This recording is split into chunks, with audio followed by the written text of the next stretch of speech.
standing as we welcome His Excellency the Deputy President to officially welcome us and make his remarks.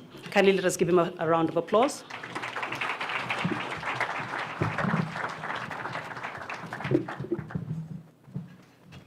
Thank you very much. Please be seated.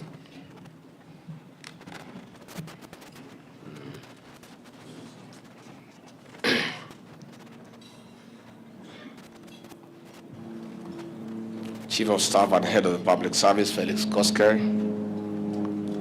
Cabinet Secretary is present. Principal Secretary is present. The Co-Chair of the DPF, Ambassador of the Federal Republic of Germany, Sebastian Groth. The Co-Chair of the DPF, the UN Resident Coordinator, Dr. Stephen Jackson. Representatives of the COG, heads of missions and heads of cooperation. Representatives of the private sector and non-state actors, ladies and gentlemen, good morning. It gives me great pleasure to welcome you to the Second Development Partnership Forum under the Kenya Kwanza administration. We are again gathered here today to deepen and strengthen our collaboration towards Kenya's development priorities. This forum is a vital platform for high-level dialogue to enhance the effectiveness of our development approach. Your presence here today demonstrates your commitment to the journey we started last year. Excellencies, distinguished ladies and gentlemen, since our last forum on November 22nd last year, Kenya has continued to position itself as a thought leader in calling for structuring of the global financial systems in favor of developing countries. Kenya's participation and robust engagement in the global financial conversation has been significant. As part of the determination in driving this discourse, we recently hosted the International Development Association Africa Heads of State Summit and the African Development Bank annual meetings. In such engagements, our voice underscores Kenya's proactive role in shaping global financial policies and practices, which are aimed at ensuring that our people thrive economically, socially, and politically. We remain dedicated to ensuring that our voice is heard and that we contribute meaningfully to the global financial discourse. We launched the revamped Development Coordination Roadmap. This new framework has been instrumental in enhancing our engagement with the development partners, fostering better coordination, and ensuring that our collective efforts yield tangible results. One of the resolutions was to hold these high-level forums at least twice a year. Today, we gather in fulfillment of that commitment. Excellencies, distinguished ladies and gentlemen, since our last meeting, there have been changes and remarkable progress in our re-energized engagement framework. For instance, there has been a change in the stewardship of the DPF. His Excellency Ambassador Martin Broer concluded his tenure as the Ambassador of the Kingdom of Netherlands to Kenya after 4 years of distinguished service. Ambassador Broer, together with UN Resident Coordinator Dr. Stephen Jackson, played a pivotal role in strengthening this forum and advancing Kenya's development priorities. We are grateful for his dedication and leadership. I am pleased to announce that the DPF leadership mantle has been passed to His Excellency Sebastian Groth, the Ambassador of the Federal Republic of Germany. In this regard, Ambassador Groth represents our bilateral partners in this forum. Ambassador Groth, we welcome you and look forward to your leadership in this important role. Karibu sana balozi. In addition, we have reactivated the joint sector working groups, which serve as collaborative dialogue forums on sectoral and thematic issues between the government, development partners, and non-state actors. These joint sector working groups, which are the cornerstone of our coordination framework, have been essential in addressing sector-specific challenges and fostering collaborative solutions. We continue to call on the co-chairs of these sectoral groups to ensure that our engagements remain robust, issue and results-oriented. We want to encourage the co-chairs whose joint sector working groups have not convened to urgently do so. Further, you will recall during the last DPF, we committed to constitute a high-level government policy forum to be co-chaired by myself and the Prime Cabinet Secretary, Honorable Musalia Mudavadi. I am delighted to report that this forum has been constituted and has been meeting. It has unlocked and given direction on several issues that have been brought to our attention. The establishment of this high-level government forum provides the assurance that issues affecting our dialogue and collaboration are given the highest possible attention within government. Additionally, in broadening participation of all players in this important dialogue, we have received a proposal to bring on board a joint sector working group for our constitutional commissions and independent offices.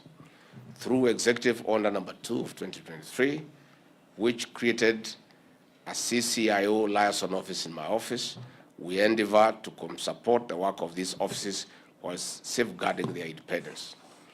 Excellencies, distinguished ladies and gentlemen, it is our joint understanding.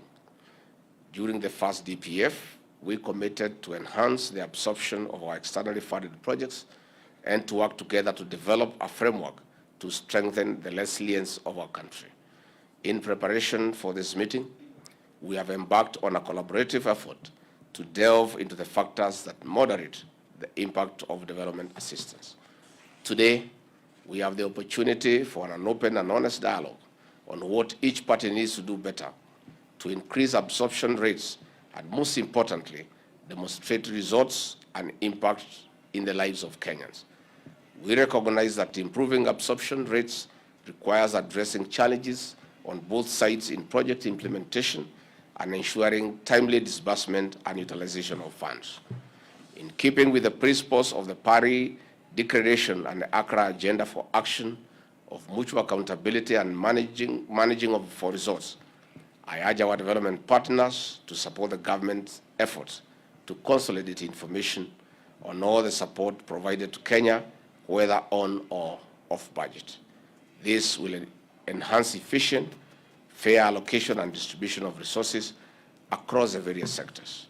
I therefore urge all stakeholders to approach this discussion with a spirit of cooperation and a shared commitment to finding a lasting solution and filing of affirmative reports back to our respective governments.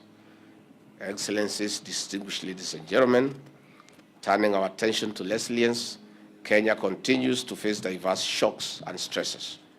They range from droughts, floods, accidents, pandemics, to economic shocks. Climate change-related shocks have been in particular severe, with the country oscillating between extreme droughts and devastating floods. Recently, we experienced a season of floods that resulted in the loss of over 200 lives, close to 10,000 livestock, displacement of nearly 60,000 households, and widespread destruction of other forms of livelihoods and infrastructure.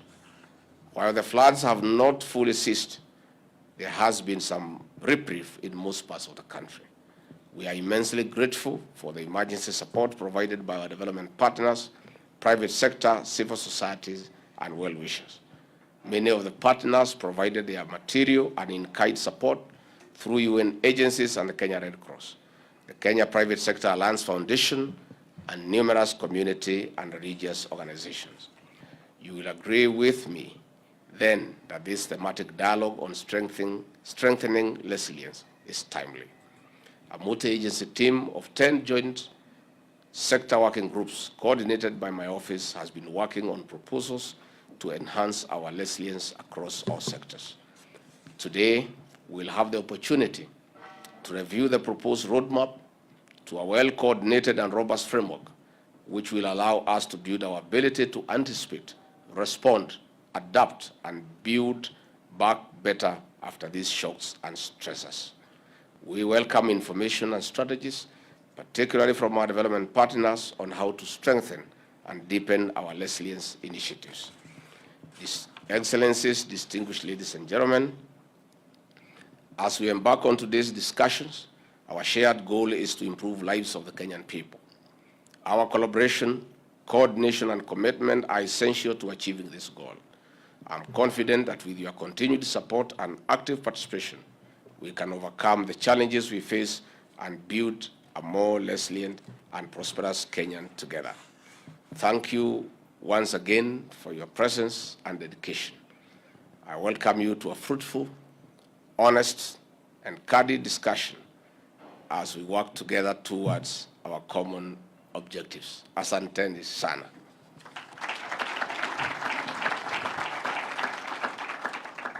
Let me once more say welcome. This is the home of our development partners. Please move around freely. Enjoy yourselves. After a hard working session, we share a meal together. Those of you who may have carried your swimming costumes, you can have a swim.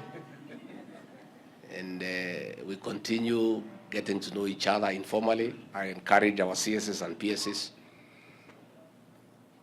to get to know the partners, develop friendships, have informal discussions, be calling each other for a cup of tea, have lunch together, have dinner together.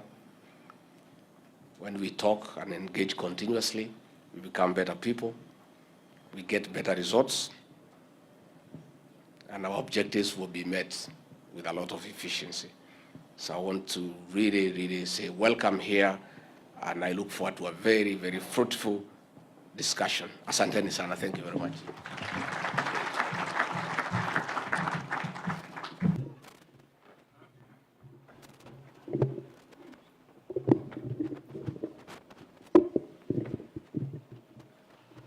Thank you, Your Excellency, sir.